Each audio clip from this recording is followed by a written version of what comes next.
ప్రతి అక్షరం ప్రజల పక్షం. HR9 న్యూస్ టీవీకి స్వాగతం, సుస్వాగతం.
జనాభా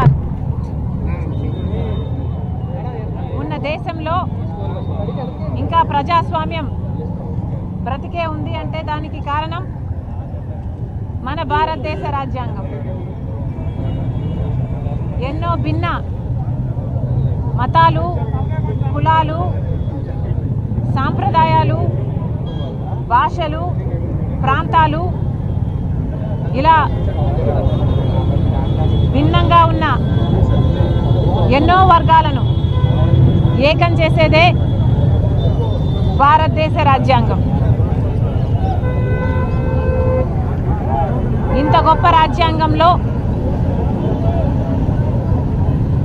పౌరులకు ఉండాల్సిన ప్రాథమిక హక్కులు, మన దేశం పాటించాల్సిన సూత్రాలు అంటే లౌకికవాదం, ప్రజాస్వామ్యం, ఫెడరలిజం, సమానత్వం, సామాజిక న్యాయం ఇలాంటివన్నీ నిర్దేశించేది ఈ భారత రాజ్యాంగం. ఈ భారత రాజ్యాంగం ఎన్నో దేశాలకు ఆదర్శం. అలాంటి గొప్ప భారత రాజ్యాంగాన్ని నిర్మించిన అంబేద్కర్ గారికి, ఆయన టీంకి అందరికీ మరొకసారి కాంగ్రెస్ పార్టీ మనస్ఫూర్తిగా కృతజ్ఞతలు చెప్పుకుంటుంది. రాజశేఖర్ రెడ్డి గారు ఒక కాంగ్రెస్ కార్యకర్తగా మొదలుపెట్టి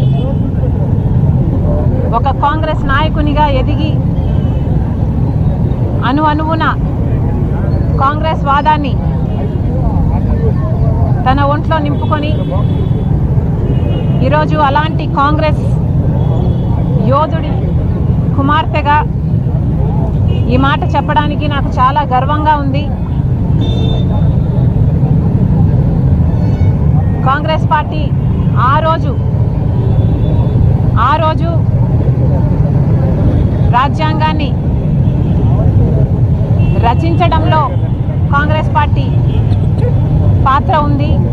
ఈ రోజు వరకు ఈ రాజ్యాంగాన్ని రక్షించుకోవడంలో కూడా కాంగ్రెస్ పార్టీ పాత్ర ఉంది. అధికారంలో ఉన్నా లేకపోయినా ఇదే రాజ్యాంగాన్ని రక్షించుకోవడానికి కాంగ్రెస్ పార్టీ చిత్తశుద్ధి, నిజాయితీ, నేర్పు సామాన్యమైనవి కావు. ఇది దేశమే కాదు, ప్రపంచం కూడా చూసింది. అధికారంలో ఉన్నప్పుడే కాదు, అధికారంలో ఉన్నప్పుడైతే ఎన్నో పథకాలను, ఫుడ్ సెక్యూరిటీ యాక్ట్ అయితేనేమి, MNREGA rural employment guarantee scheme అయితేనేమి, రైట్ టు ఇన్ఫర్మేషన్ యాక్ట్ అయితేనేమి, ఇలాంటివి ఎన్నో భారతదేశం రాజ్యాంగం ప్రకారం కాంగ్రెస్ పార్టీ అధికారంలో ఉన్నప్పుడు ఇలాంటివి ఎన్నో చేయగలిగింది. అధికారంలో లేనప్పుడు కూడా కాంగ్రెస్ పార్టీ రాజ్యాంగాన్ని భుజాన మోయడం కాదు, నెత్తిన మోసింది. రాహుల్ గాంధీ గారు కాంగ్రెస్ పార్టీ నాయకుడిగా, మా నాయకుడిగా రాజ్యాంగంలో ఉన్న సమానత్వం కోసం అయితేనేమి, లౌకికవాదం కోసం అయితేనేమి, సామాజిక న్యాయం కోసం అయితేనేమి, ప్రాథమిక హక్కులను కాపాడటం కోసం అయితేనేమి, ఇదే రాజ్యాంగం కోసం ఏకత్వాన్ని నిలబెట్టడానికి, సోదర భావాన్ని పెంచడానికి కన్యాకుమారి నుంచి కశ్మీర్ వరకు పాదయాత్ర చేసిన నాయకుడు రాహుల్ గాంధీ గారు. ఈ మధ్య చాలా కాలంగా చాలామంది హృదయాలలో రాహుల్ గాంధీ అనగానే గుర్తుకొచ్చే దృశ్యం ఇదే రాజ్యాంగం, ఇదే రాజ్యాంగ పుస్తకాన్ని రాహుల్ గాంధీ గారు ఇలాగే రాజ్యాంగాన్ని చూపిస్తూ ఈ రాజ్యాంగాన్ని రక్షించడానికి కాంగ్రెస్ పార్టీ ఉంది, ఎందాకైనా మేము పోరాటం చేస్తాం, నా ప్రాణాన్ని త్యాగం చేయటానికి కూడా సిద్ధమని చెప్పిన నాయకుడు మా నాయకుడు రాహుల్ గాంధీ గారు. మరొకసారి అలాంటి నాయకునికి, ఇంతటి గొప్ప రాజ్యాంగాన్ని నిర్మించిన కాంగ్రెస్ పార్టీకి, అంబేద్కర్ గారికి నివాళులు అర్పిస్తున్నాం. భారత రాజ్యాంగం ఇంత గొప్పదైతే మరి అధికారంలో ఉన్న బీజేపీ పార్టీ భారత రాజ్యాంగానికి విలువ ఇవ్వకపోగా వాళ్ళ సొంత రాజ్యాంగం భారతీయ జనతా పార్టీ రాజ్యాంగాన్ని అమల్లోకి తెచ్చింది. భారత రాజ్యాంగం ఒకవైపు ప్రాథమిక హక్కుల కోసం ఎన్నో సూత్రాలను దీంట్లో చేరిస్తే బీజేపీ నాయకత్వంలో ప్రాథమిక హక్కులకి అసలు విలువే లేదు. బీజేపీకి వ్యతిరేకంగా, మోడీకి వ్యతిరేకంగా ఎవరు మాట్లాడినా వాళ్ళ గొంతును నొక్కేయడం, ఆఖరికి అది మీడియా అయినా సరే, లేకపోతే ఏ నాయకులైనా సరే, మరి ముఖ్యంగా ప్రతిపక్ష పార్టీలో ఉన్న నాయకులు, ఎంతటి నాయకులనైనా సరే ఆఖరికి వాళ్ళ మీద రేట్లైనా చేయిస్తారు, అరెస్ట్లైనా చేయిస్తారు, ఎంతటికైనా దిగజారుతుంది బీజేపీ పార్టీ అని మళ్ళీ మళ్ళీ రుజువు అయింది.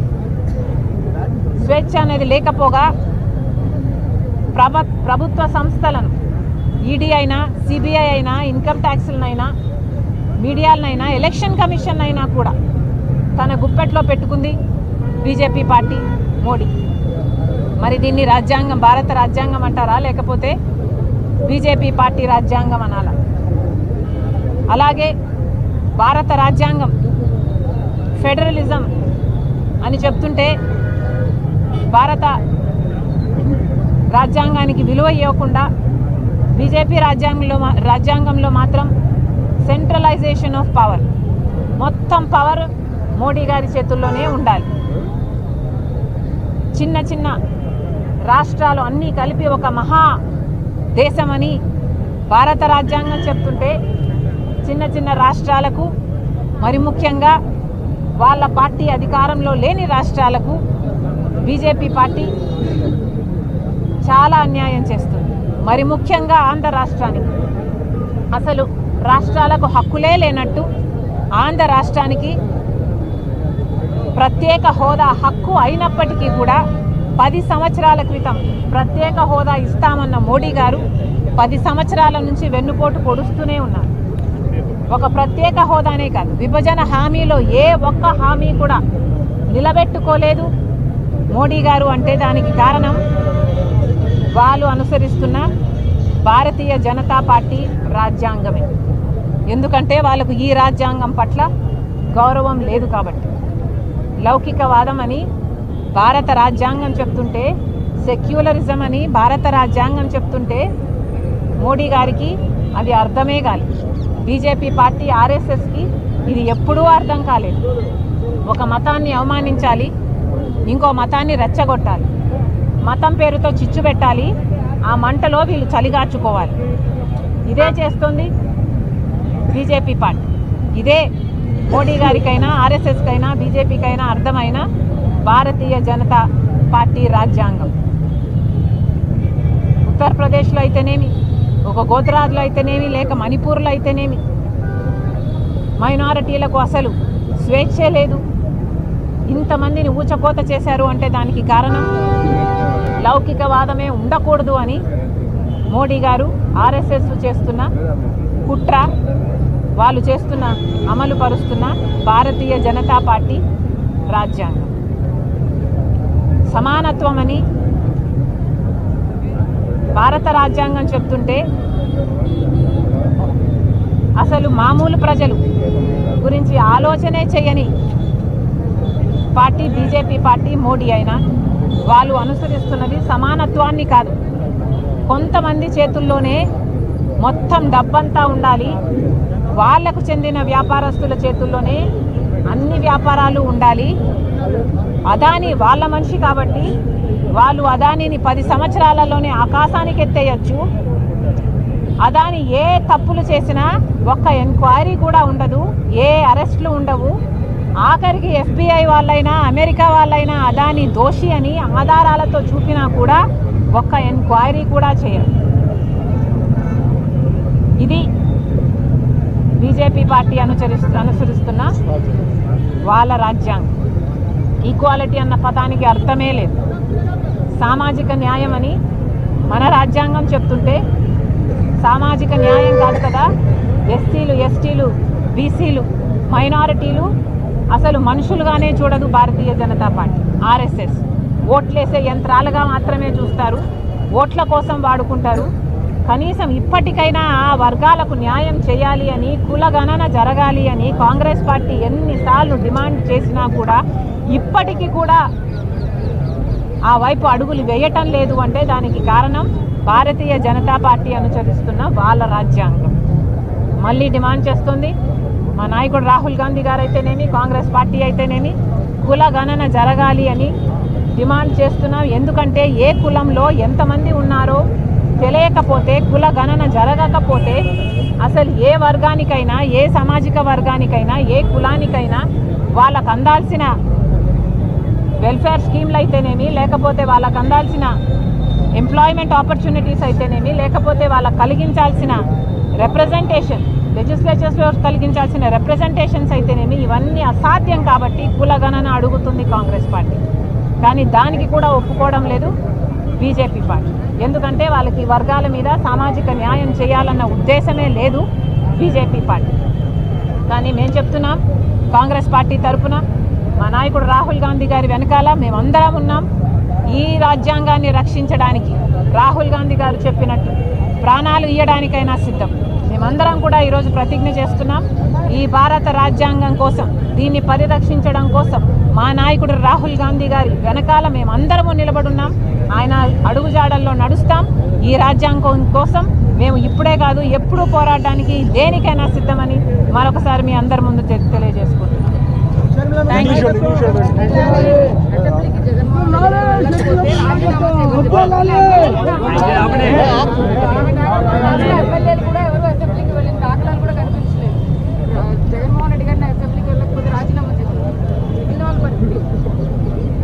ఒట్టి జగన్మోహన్ రెడ్డి కాదమ్మా, అసెంబ్లీకి ఎమ్మెల్యేలు వెళ్ళాలి అన్నది నేను చెప్పడం కాదు, రాజ్యాంగం చెప్తుంది.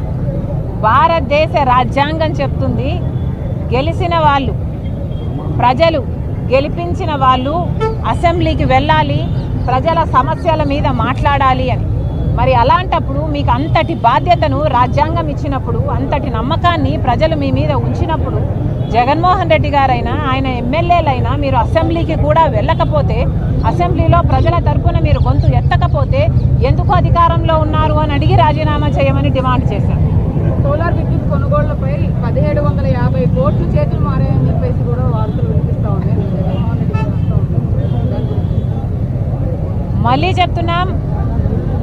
మళ్ళీ చెప్తున్నాం రాజ్యాంగం ప్రకారం లంచం తీసుకోవడం తప్పు.